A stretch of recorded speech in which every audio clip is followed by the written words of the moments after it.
Sometimes the people who lose everything are the only ones still standing when the truth comes home. The eviction notice arrived on a cold October morning in Lunenburg County, Nova Scotia, folded neatly inside a weatherproof envelope and placed against a front door that had stood for nearly 70 years. A thin mist drifted across the property from the Atlantic, carrying the scent of salt, wet cedar, and fallen leaves. Ethan McAllister stood on the porch in silence, his weathered hands resting on the railing as he watched a government vehicle disappear down the gravel lane. At 62 years old, the retired police officer had faced dangerous situations, winter storms, and tragedies that never left his memory, yet the single sheet of paper in his hand felt heavier than any burden he had carried before. According to the court order, he had 72 hours to vacate the property. 72 hours before the house, the land, and every memory tied to it would legally belong to Brandon Sinclair, the wealthy heir who had spent months dragging Ethan through lawsuits and legal challenges. The old farmhouse sat on nearly 12 hectares of rolling land bordered by maples and spruce. To outsiders it looked modest, even forgotten. Peeling paint clung to the walls. The barn leaned slightly after decades of Atlantic winds. Yet to Ethan, every board carried a story. Every path through the grass led to a memory. And now all of it was slipping away. Inside the house, cardboard boxes lined the living room. Photographs had already been removed from the walls. Books were stacked neatly near the fireplace. A lifetime reduced to manageable piles. Ethan folded the notice carefully and placed it inside his jacket pocket. He refused to crumple it. Refused to give anyone the satisfaction of seeing him break. Behind him came the soft sound of paws against weathered wood. Coda stepped onto the porch and settled beside him. The German shepherd's black and rust coat glistened beneath the gray morning light. Though 8 years old, he still carried the alert posture of a working K9. His amber eyes followed Ethan's gaze toward the tree line. "Looks like they finally won, partner," Ethan said quietly. Coda did not look at him. Instead, the dog remained fixed on the distant woods beyond the north field. His ears twitched. His muscles tightened slightly. Ethan noticed the behavior immediately. Years of police work had taught him to read details others missed. Coda was focused on something. The problem was that nothing appeared to be there. The wind moved through the branches. A few leaves drifted across the grass. Nothing more. Yet the German shepherd continued staring. Minutes passed. Then Coda rose to his feet. Without a sound, he walked down the porch steps and crossed the yard. Ethan watched as the dog headed toward the far edge of the property where an old stand of maples marked the beginning of the woods. Halfway there, Coda stopped and looked back. Not a playful glance. Not curiosity. Something else. Something deliberate. Ethan frowned. "What is it, boy?" The dog waited. Then he turned and continued toward the trees. A strange feeling settled in Ethan's chest. The same feeling he used to get before a case took an unexpected turn. Behind him, the packed boxes sat ready for departure. Ahead of him, the dog who had never once led him astray stood waiting beside the forest. 72 hours remained before everything would be lost. And for reasons he could not explain, Coda seemed determined to spend every one of them searching for something hidden beneath the quiet Canadian earth. By late afternoon the clouds had lifted just enough to reveal pale strips of blue above the Atlantic coast, but the chill remained. Ethan followed Coda across the property, his boots sinking slightly into damp earth softened by days of rain. The German shepherd moved with unusual purpose, crossing the north field and stopping near the old maple grove that bordered the woods. It was a place Ethan had walked hundreds of times over the years. Nothing about it had ever seemed remarkable. Yet Coda paced slowly between the trees, nose low, tracing invisible paths through fallen leaves. Ethan watched quietly. The dog was not playing. He was working. Back in town, the atmosphere was very different. At Sinclair Development's headquarters, a modern glass building overlooking the harbor, Brandon Sinclair stood before a gathering of business associates and legal advisors. Through the floor-to-ceiling windows, fishing boats drifted across the water while the late sun painted the harbor gold. Brandon raised a glass and smiled confidently. The lawsuit was over. The courts had ruled in his favor. Within 3 days, the final obstacle standing between him and the McAllister property would disappear. Several guests congratulated him. Others discussed future development plans for the land, luxury cottages, private access roads, waterfront expansion. To them, it was simply another successful acquisition. Yet when Brandon glanced toward a framed photograph hanging behind his desk, his smile faded for a brief moment. The photograph showed his late grandfather standing beside the very farmhouse Ethan now occupied. Something about the image seemed to unsettle him. The feeling vanished quickly. He pushed it aside and returned to the celebration. Meanwhile, 70 kilometers away, Ethan remained beneath the maples. Coda had settled near the base of an unusually large tree whose roots twisted through the soil like old ropes. The dog sniffed repeatedly at the same patch of ground. Then he pawed at it once. Ethan stepped closer. "You have found something, have you?" Coda pawed again. Not aggressively. Deliberately. Ethan crouched and brushed aside a layer of damp leaves. Beneath them lay nothing more than dark soil and exposed roots. Yet the German shepherd refused to move. Minutes passed. Finally Ethan stood. "We will come back tomorrow with proper tools."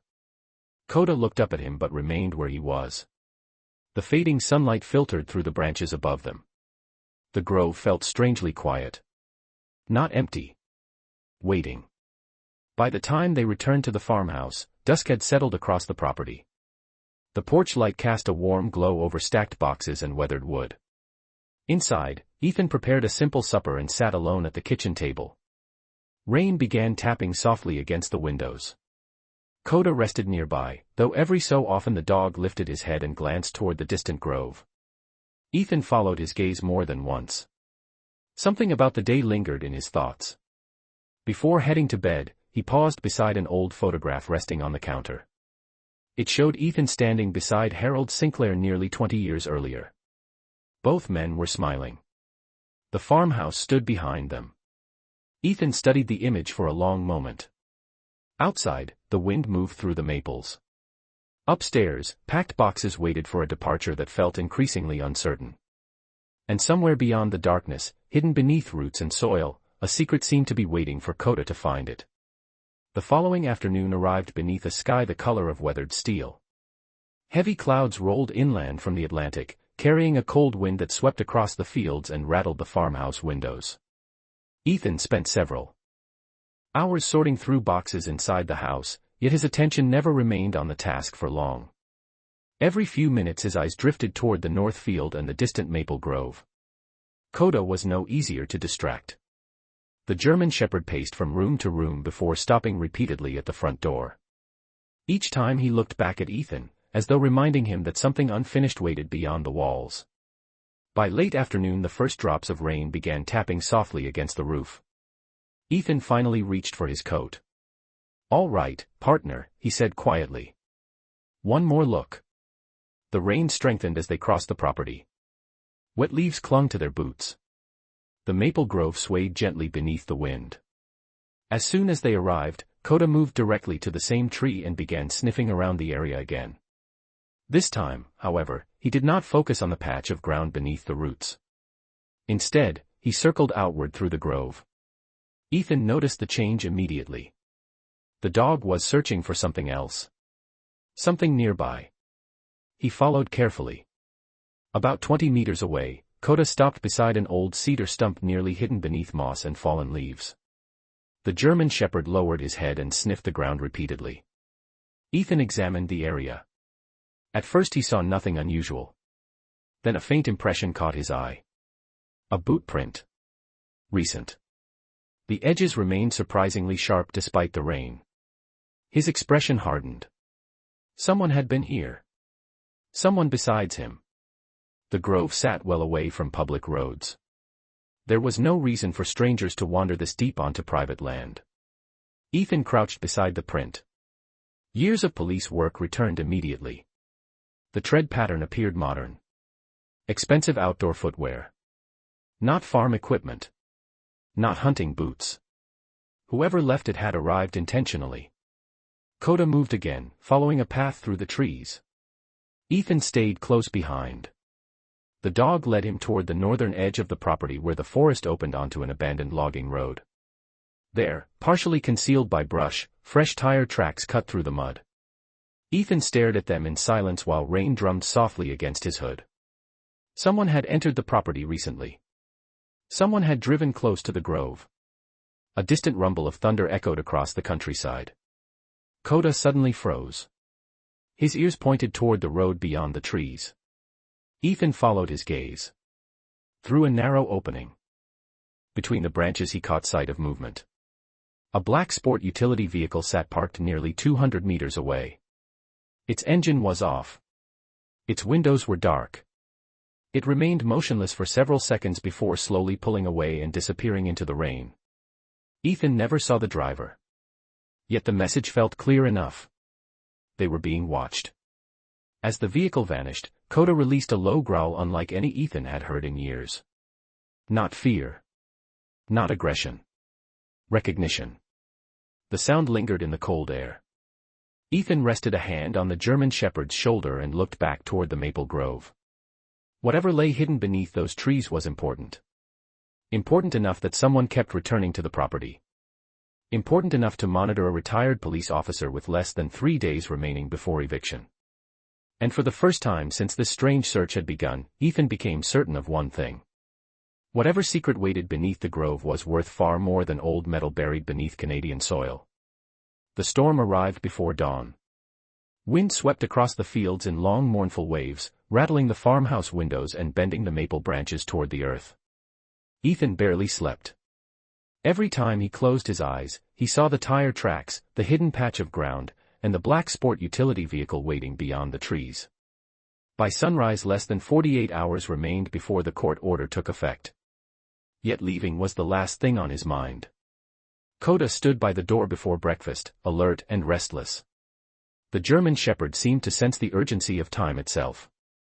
Ethan grabbed his rain jacket, a larger shovel, and a canvas tool bag. Together they crossed the wet field beneath a sky the color of slate. Rain soaked through the grass and collected in shallow puddles between the rows of maples. The grove appeared darker than before. More secretive. As soon as they reached the site, Coda moved directly to the disturbed ground and began digging with renewed determination. Ethan joined him. Mud clung to the shovel blade. Roots resisted every movement. Minutes stretched into nearly an hour. Then the familiar metallic sound returned. This time it was louder. Ethan stopped and listened. The sound came again. Metal beneath earth. He carefully cleared away the remaining soil. A rectangular steel box emerged from the ground, heavily rusted but intact. It measured roughly 60 centimeters long and 30 centimeters wide. The lid appeared sealed by time itself. Rain dripped from Ethan's jacket as he stared at it. Beside him, Coda sat quietly, breathing heavily but watching closely, as if he had completed a mission years in the making. Ethan carried the box beneath a nearby cedar where the rain offered slightly less interference. Using a pry bar from his tool bag, he worked carefully around the corroded edges. The metal groaned softly. Finally the seal gave way. The lid opened. Inside rested several items wrapped in aging waterproof material. The first was a bundle of handwritten letters secured with twine. The second was a leather document folder. The third stopped Ethan cold. It was an old cassette recorder accompanied by 2 labeled tapes. His pulse quickened. He removed the folder first. Despite the years underground, the contents remained surprisingly well preserved. Typed pages. Official signatures.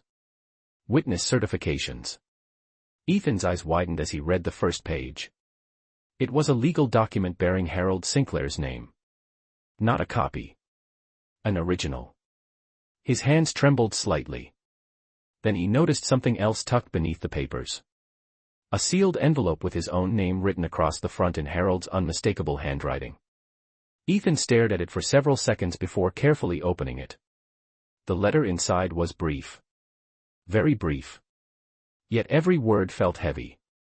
Harold wrote that if the box was ever discovered, it meant circumstances had unfolded exactly as he feared. He instructed whoever found it to examine every document and listen to the recordings before trusting anyone.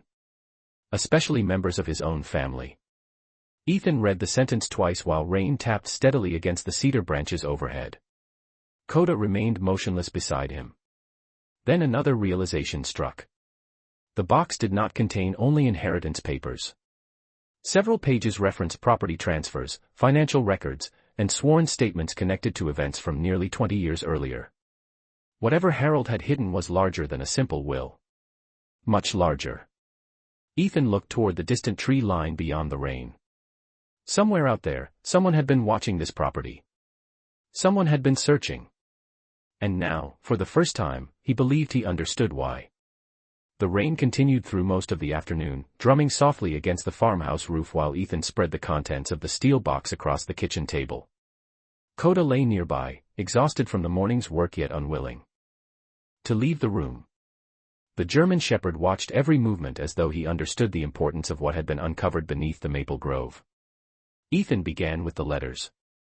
One by one he read through pages written by Harold Sinclair over nearly a decade. At first they seemed personal. Reflections about family, age, and the responsibility that came with protecting land passed down through generations. Then the tone changed.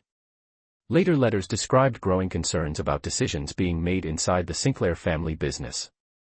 Harold wrote about pressure to sell property, pressure to alter agreements, and pressure to abandon promises he had made years earlier. Ethan felt a chill despite the warmth of the room. The old men had been documenting everything. Next came the legal documents. Several pages confirmed ownership arrangements that differed significantly from the records presented during the recent court proceedings. Witness signatures appeared throughout the file. So did notarized amendments. Ethan carefully compared dates. The discrepancies were impossible to ignore. Then he turned his attention to the cassette recorder. Dust covered the small device, but after replacing the batteries he found in a drawer, the machine came to life with a faint mechanical click. Coda immediately lifted his head. Ethan inserted the first tape. Static filled the room. For several seconds there was only silence. Then Harold's voice emerged. Older. Slower. Yet unmistakable. Ethan sat completely still as the recording played. Harold explained that he was creating an audio record because he feared important documents might someday disappear. He described meetings, conversations, and legal instructions concerning the property. More importantly, he spoke directly about Ethan. Not as a tenant. Not as a caretaker. As someone he trusted to protect the land if circumstances ever changed. Ethan listened in disbelief. When the recording ended, he stared at the machine without speaking. The second tape proved even more surprising. This recording had been made years later. Harold sounded tired but determined. Near the end, he revealed a deeply personal truth that explained everything. He had been diagnosed with an aggressive terminal illness and knew he had little time remaining. During his final months, he had watched Ethan live quietly and in harmony with the land, always willing to help a neighbor and never expecting anything in return. Harold spoke of kindness, loyalty, and character. He admitted that while others saw property and profit, Ethan saw responsibility. Deeply moved by that difference, Harold had made a decision. He intended for Ethan to inherit the land and protect it long after he was gone. But his health failed more quickly than expected. Fearing that documents could be challenged, hidden, or ignored after his death, he gathered the original records, sealed them, and hid them where he believed the truth would survive. Ethan's heart pounded as the recording continued. Harold explained that the complete estate package, including an original will, had been placed inside the steel box. Ethan immediately searched through the remaining papers. At the bottom of the folder, protected inside a waterproof sleeve, he found it. The original signed will. Every required signature remained visible. Every certification appeared intact. The date was clear. The document appeared genuine. More importantly, it raised serious questions about everything that had happened since Harold's death. Outside, rain swept across the dark fields. Inside, Ethan finally understood that Coda had not merely uncovered a box. He had uncovered a truth someone had spent years trying to bury. The following morning arrived clear and cold. Sunlight spilled across the fields for the first time in days, turning the wet grass into a sea of silver. Less than 24 hours remained before the eviction order would take effect. Yet the atmosphere inside the farmhouse had changed completely. The uncertainty that had weighed on Ethan for weeks had been replaced by something stronger. Evidence. Truth. Documents that could finally speak for themselves. Shortly after sunrise, Ethan contacted a respected estate lawyer in Halifax and arranged an urgent review of the materials recovered from the steel box. By mid-morning he was seated inside a conference room overlooking the harbor while Coda rested quietly at his feet. The lawyer spent nearly 2 hours examining every page. The room remained silent except for the occasional turning of paper. At last she removed her glasses and looked directly at Ethan. The expression on her face said everything before she spoke. The documents appeared authentic. The signatures were valid. The witness certifications were properly recorded. Most importantly, the original will seem to carry significant legal weight that had never been considered during the earlier proceedings. Ethan exhaled slowly. Months of frustration seemed to leave his shoulders all at once. Across town, the news traveled much faster than anyone expected. By afternoon Brandon Sinclair received formal notice that newly discovered evidence had been submitted for judicial review. At first he dismissed it. Then copies of the recovered documents arrived. Witness statements. Estate records. Audio recordings. The original will. Employees later recalled that Brandon remained inside his office for nearly an hour without taking a single call. The confidence that had defined him throughout the lawsuit suddenly seemed less certain. Meanwhile, Ethan returned to the farmhouse. The familiar porch no longer felt like a place he was preparing to leave. It felt like home again. Coda settled beside him while a cool breeze carried the scent of salt water and cedar across the property. Yet the story was not finished. Early the next morning, an emergency court hearing was scheduled. The courtroom was smaller than Ethan expected. Sunlight filtered through tall windows while lawyers organized documents across polished tables. The atmosphere felt tense but controlled. When the newly recovered evidence was presented, the room grew noticeably quieter. The original will established Harold Sinclair's final wishes with remarkable clarity. The recordings supported the written record. The letters provided context. Piece by piece, the hidden truth assembled itself before everyone present. Questions were asked. Clarifications were provided. Then came the moment Ethan had almost stopped believing would ever arrive. After reviewing the newly discovered evidence, the court issued an emergency order suspending the eviction pending a full probate review and document authentication process. The judge stated that the materials recovered from the property raised serious questions regarding the estate records previously accepted by the court. Until those questions were fully resolved, Ethan would remain on the property. For several seconds nobody moved. Ethan simply sat there absorbing the words. Beside him, Coda rested calmly against his leg. The German shepherd had no understanding of probate law or court procedure. Yet without him, none of this would have happened. Outside the courthouse, afternoon sunlight painted the harbor in shades of gold. Lawyers exchanged quiet conversations. Reporters gathered near the entrance. But Ethan barely noticed any of it. For the first time in months, he was no longer counting down the hours until he lost his home. Instead, he was watching the first cracks appear in a story that had never been completely true. The weeks that followed moved slowly, shaped by legal reviews, document authentication, and conversations that stretched far beyond a single courtroom hearing. Autumn deepened across Nova Scotia. The maples surrounding the farmhouse shifted from gold to crimson before surrendering their leaves to the wind. Through it all, Ethan remained on the property under the protection of the court's suspension order.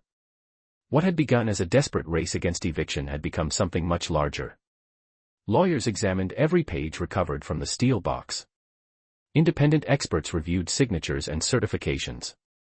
Archivists compared records that had not been questioned in years. One by one, the documents withstood scrutiny. The evidence did not arrive as a dramatic revelation. It arrived the way truth often does. Quietly. Patiently. Piece by piece. Brandon Sinclair fought to defend the earlier ruling. His legal team challenged timelines, questioned circumstances, and searched for inconsistencies. Yet every review seemed to strengthen the same conclusion. Harold Sinclair's final intentions had never been fully represented after his death. Meanwhile, life at the farmhouse settled into a strange rhythm. Ethan spent his mornings repairing fences and preparing the property for winter. Coda rarely left his side. The German shepherd seemed content now, as though the task that had drawn him toward the maple grove had finally been completed. Yet every so often Ethan would catch the dog staring toward the trees. Not searching anymore. Remembering. One afternoon, nearly 6 weeks after the discovery, Ethan received a call from his lawyer. The full review had been completed. The evidence recovered from the hidden box had been accepted as authentic. More importantly, the court determined that the original estate package carried legal authority that could not be ignored. A final hearing was scheduled. This time there would be no uncertainty. The hearing itself felt remarkably calm. There were no dramatic confrontations. No raised voices. Only documents, testimony, and facts assembled with care. By the end of the day, the decision was clear. The original will and supporting records would govern the future of the property. The ownership claims based upon the disputed documents were set aside. Ethan sat quietly while the ruling was read. Across the room, Brandon remained expressionless. Yet for the first time, Ethan felt no anger toward him. Only relief. Outside, cold sunlight reflected off the harbor water as people drifted from the courthouse. Reporters asked questions. Lawyers exchanged handshakes. The long dispute had finally reached its conclusion. Later that evening, Ethan drove home along the coastal highway with Coda resting quietly in the back seat. The Atlantic stretched beyond the cliffs beneath a sky painted with fading shades of orange and silver. As they approached the outskirts of town, Ethan noticed a familiar vehicle parked beside a roadside overlook. A black sport utility vehicle. The same one he had seen near the Maple Grove weeks earlier. This time it did not follow him. It simply remained there overlooking the water. Ethan slowed briefly before continuing toward home. For reasons he could not explain, the sight no longer filled him with unease. Some questions, he suspected, would soon find their answers. And others had already been answered by a dog who refused to stop listening to his instincts. Several weeks later, as winter approached the Atlantic coast, one final piece of the mystery quietly fell into place. Ethan was repairing a section of fence along the north field when his lawyer arrived at the farmhouse carrying a small envelope. The wind carried the scent of cedar and saltwater across the property while Coda rested nearby in the pale afternoon sunlight. The lawyer handed Ethan a copy of an investigative report connected to the estate dispute. Most of the information concerned legal procedures that no longer mattered. The case had already been decided. The property was safe. Yet one paragraph immediately caught Ethan's attention. It concerned a private investigator hired during the final months of litigation. Ethan read the page twice. Then a slow realization settled over him. The black sport utility vehicle. The tire tracks near the grove. The distant figure watching from the abandoned logging road. The vehicle had belonged to the investigator all along. According to the report, Brandon Sinclair had long suspected that his grandfather had hidden something somewhere on the property. He never knew exactly what. Only that Harold had become unusually secretive during the final years of his life. The investigator had spent months reviewing maps, searching records, interviewing former employees, and following every lead he could find. He discovered rumors. Fragments of stories. Hints of missing documents. But he never found the truth itself. Ethan lowered the report and looked toward Coda. The German shepherd lifted his head and watched him calmly. A faint smile touched Ethan's face. For months, lawyers had searched through archives. Investigators had followed trails across the province. Experts had examined records and property boundaries. Yet a dog had solved in a matter of days what all of them had missed. Not because he understood legal documents. Not because he understood inheritance law. Because he trusted his instincts. And because he refused to stop searching. Ethan folded the report and placed it inside the farmhouse desk drawer. Some mysteries no longer needed to be mysteries. Outside, the first light snow of the season began drifting across the fields. The maple grove stood quiet in the distance, its branches bare beneath the gray sky. Later that evening Ethan walked with Coda toward the grove one final time. The ground was firm beneath their boots. The air carried the stillness that arrives just before winter fully settles over the countryside. When they reached the large maple tree, Ethan stopped. This was where everything had changed. This was where a loyal dog had uncovered a hidden box, a forgotten truth, and a future that had nearly been lost. Coda sniffed the ground briefly before looking up at him. There was no urgency now. No unfinished task. Only peace. Ethan rested a hand on the dog's neck and gazed across the property stretching toward the distant Atlantic horizon. The farmhouse stood quietly beneath the fading light. Smoke rose gently from the chimney. Home. The word felt different now. Stronger. Earned. The wind moved softly through the trees while the first snowflake settled across the field. Beside him, Coda remained still. And together they watched the evening arrive over the land that neither of them would ever have to leave. Winter settled gently over Lunenburg County. Snow covered the fields in a clean white blanket, softening fences, rooftops, and the winding paths that crossed the property. The Atlantic winds still carried their familiar bite, but inside the farmhouse there was warmth again. Not only from the fire that crackled in the stone hearth, but from the quiet certainty that the future no longer stood on uncertain ground. Months had passed since the discovery beneath the maple grove. The legal process had continued exactly as the court required. Documents had been reviewed. Records had been authenticated. Every question had been examined with care. In the end, the evidence recovered from Harold Sinclair's hidden box remained exactly what it had appeared to be from the beginning. The truth. The original estate records were formally recognized, and the property remained in Ethan's care. There were no celebrations. No grand speeches. Life simply continued. Which, in many ways, felt like the greatest gift of all. One cold afternoon, Ethan stood on the porch watching snow drift across the north field. The maple grove rested quietly in the distance beneath a pale winter sky. Beside him, Coda lay stretched across the weathered boards, content beneath a thick wool blanket. The German shepherd was older now. A little slower. A few more strands of silver had appeared around his muzzle. Yet his eyes remained exactly the same. Steady. Watchful. Faithful.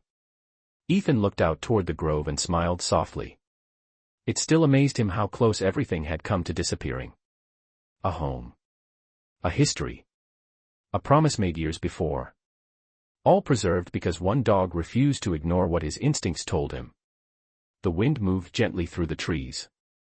Somewhere beyond the clouds, the late afternoon sun cast a faint golden glow across the snow. Ethan lowered himself onto the porch step and rested a hand on Coda's neck. The dog immediately leaned against him. For a long moment neither moved. Neither needed to. "You saved this place, partner," Ethan said quietly. Coda closed his eyes but remained pressed against his side. No bark. No movement. Just the quiet certainty of a bond that had long ago moved beyond words. Ethan sat there listening to the distant sound of wind across the fields. The farmhouse still stood. The land still belonged to the future Harold had hoped for. And because one loyal German shepherd refused to stop searching, the truth had finally found its way home. As evening settled across the countryside, warm light spilled from the farmhouse windows and stretched across the snow. The property no longer felt like a place waiting to be lost. It felt exactly what it had always been. Home. A place where memories remained. A place where promises endured. A place where loyalty mattered. Ethan looked toward the maple grove one final time before standing and opening the front door. Coda rose beside him and followed him inside. The door closed softly behind them. Outside, snow continued to fall across the quiet Nova Scotia landscape. Inside, the fire crackled, the house glowed, and two old partners settled into the peace they had earned together. Some people spend their lives searching for the truth. Others spend their lives protecting it. And sometimes, when all the lawyers, investigators, and powerful men have exhausted every path, the truth comes home because a faithful dog simply follows his heart.